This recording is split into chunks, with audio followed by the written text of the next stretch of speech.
അപ്പോൾ തുണിയെടുക്കുമ്പോൾ ഞങ്ങൾ കോട്ടൺ ആയിട്ടുള്ള ഒരു തുണി എടുക്കണം.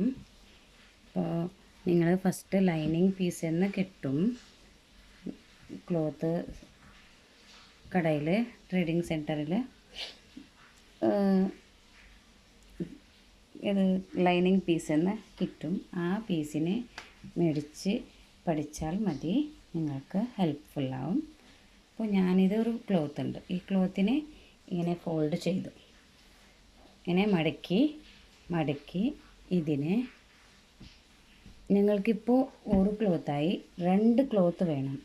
ഇതിലേക്ക് 2 ക്ലോത്ത് വേണം.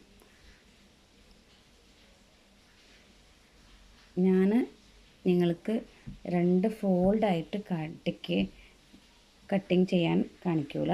ഒരു ക്ലോത്ത് ചെയ്തു, അതുപോലെ 2 പീസും വേണം. ഇപ്പോൾ ഞാനിതിനെ, ഇത് ഫോൾഡ് ഉണ്ട്, ഇത് ഫോൾഡുള്ള ഭാഗം, മടക്കിയിട്ടുള്ള ഭാഗം ഇവിടേക്ക് ഇത് വെച്ചു. ഇനി വെച്ചിട്ട് ഞങ്ങൾ മാർക്ക് ചെയ്യാം. ഇത് പെൻസിൽ കൊണ്ടിട്ട് മാർക്ക് ചെയ്യാൻ നിങ്ങൾക്ക് കാണുന്നില്ല, വേണ്ട, ഞാൻ മാർക്കിംഗ് ചോക്കിലേ ചെയ്യും, കാണും പോലെ മാർക്ക് ചെയ്യണം.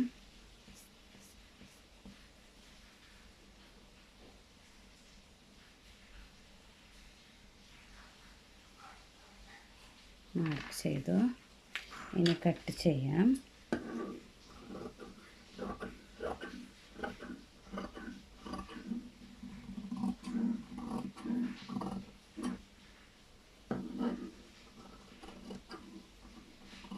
ഇതുപോലെ ഞങ്ങൾക്ക് 2 പീസ് വേണം. 2 പീസ് വേണം. അപ്പോൾ ഞാൻ അതേപോലെ കുറച്ച് വലിയ തുണി എടുത്തിട്ടുണ്ട്. ഞാൻ വെച്ചു, സെയിമായിട്ട് ഇത് വെച്ചിട്ട് ഇതിലേക്ക് ഞങ്ങൾ പിൻസ് ഇടണം. സൈഡ് റൗണ്ടായിട്ട് പിൻസ് ഇടണം. ഞാൻ പിൻസ് ഇടുന്നതുണ്ട്, പിൻസ് ഇടാം. ഇപ്പോൾ 3 പിൻസ് ഇട്ടു. നിങ്ങൾ ക്ലോത്ത് അങ്ങോട്ടിങ്ങോട്ട് അനങ്ങാതിരിക്കാൻ വേണ്ടിയിട്ട് ഞങ്ങൾ ഇടുന്നതാണത്. അപ്പോൾ ഇതുപോലെ ഇട്ടാൽ നോക്കി 1 2 3 4 പിൻസ് ഇട്ടു. ഇതുപോലെ ഇട്ടാൽ അനങ്ങൂല. അപ്പോൾ നിങ്ങൾക്ക് കട്ടിങ് ചെയ്യാൻ ഈസി ആവും, എളുപ്പത്തിൽ കട്ടിങ് ചെയ്യാൻ പറ്റും.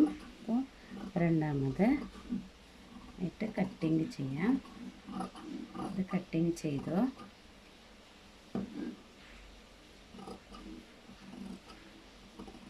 ഇതൊന്ന് എടുത്തല്ലേ, ഇനി ഞങ്ങൾ ഇതിലേക്ക് ഇതൊന്ന് എടുത്ത് വെച്ചു, ഇതെടുത്ത് വെച്ചു. ഇതിൻ്റെ സൈഡിലേക്ക് സ്റ്റിച്ചിങ് ചെയ്യാൻ വേണ്ടിയിട്ട് വേറൊരു കളറിൽ ഞാനൊരു പീസ് എടുത്ത് നിങ്ങൾക്ക് കാണിക്കാം. ഇതൊരു പീസാണ്. അപ്പോൾ ഈ പീസിൽ ഞങ്ങൾ ഇതിൻ്റെ സൈഡിലേക്ക്, ഈ ക്ലോത്തിൻ്റെ സൈഡിലേക്ക് ഇതുപോലെ വെക്കാൻ സ്ട്രൈറ്റ് പീസ് എടുത്താൽ അത് നിങ്ങൾക്ക് ഫിനിഷിങ് കിട്ടില്ല. അതുകൊണ്ട് ഞങ്ങൾ ഒരു പീസിൻ്റെ, ഇത് സ്ക്വയർ ഒരു പീസ് ഉണ്ട് എൻ്റെ അടുത്ത്. അപ്പോൾ ഞങ്ങൾക്ക് സ്ക്വയർ ഒരു പീസ് ഇല്ലെങ്കിലും ഏത് പീസാണെങ്കിലും ഞങ്ങൾ എടുക്കുമ്പോൾ ക്രോസായിട്ട് സ്കെയിൽ വെക്കണം. അപ്പോൾ ക്രോസായിട്ട് സ്കെയിൽ വെച്ചു. ഇനി ക്രോസായിട്ട് ഒരു ലൈൻ ഇട്ടു. പിന്നെ 1 ഇഞ്ച് അളവിൽ ഞങ്ങൾ 2 സൈഡും ഇതുപോലെ മാർക്ക് ചെയ്യണം. ഇവിടെയും താഴെയും മുകളിലും 2 സൈഡും മാർക്ക് ചെയ്ത് ഇതുപോലെ ഓരോരോ ഇഞ്ചിൽ ഒരു 4 പീസ് കട്ട് ചെയ്യണം. മാർക്ക് ചെയ്ത് 4 പീസ് ഇതുപോലെ കട്ട് ചെയ്യണം.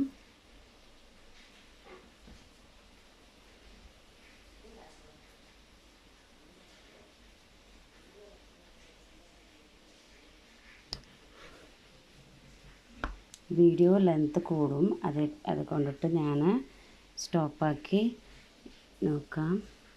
മാർക്ക് ചെയ്തു ഇതുപോലെ 4 പീസിൻ്റെ മാർക്ക് ചെയ്തു. ഇത് 1 2 3 4 പീസുണ്ട്. ഇനി മാർക്ക് ഇതുപോലെ ഓരോരോ ഇഞ്ചിൽ മാർക്ക് ചെയ്തു. ഇതിനെ കട്ട് ചെയ്യണം ഞങ്ങൾ. ഓക്കെ, കട്ട് ചെയ്തു. ഇനി കട്ട് ചെയ്ത് ഞങ്ങൾ പിന്നെ സ്റ്റിച്ചിങ്ങിലേക്ക് പോവാം. ഞങ്ങളുടെ കത്രി ഉണ്ടല്ലേ, അത് ഷാർപ്പായിരിക്കണം. ശ്രദ്ധിച്ചിട്ട് ഞാൻ പറയുന്ന കാര്യം, നമ്മുടെ കത്രി എപ്പോഴും ഷാർപ്പായിരിക്കണം.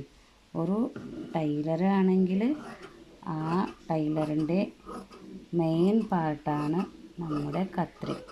ആ കത്രി ഷാർപ്പില്ലെങ്കിൽ നമ്മുടെ വർക്കൊന്നും ഷാർപ്പാവില്ല. അതുകൊണ്ടിട്ട് ഞങ്ങൾ നമ്മുടെ കത്രി ഷാർപ്പ് വെക്കണം. നല്ല കത്രി യൂസ് ചെയ്യണം. ടൈലറിങ്, സ്റ്റിച്ചിങ്, കട്ടിങ് ചെയ്യുമ്പോൾ ഞങ്ങൾക്ക് നല്ല കത്രി ഞങ്ങൾ യൂസ് ചെയ്യണം. അപ്പോൾ 4 പീസായി.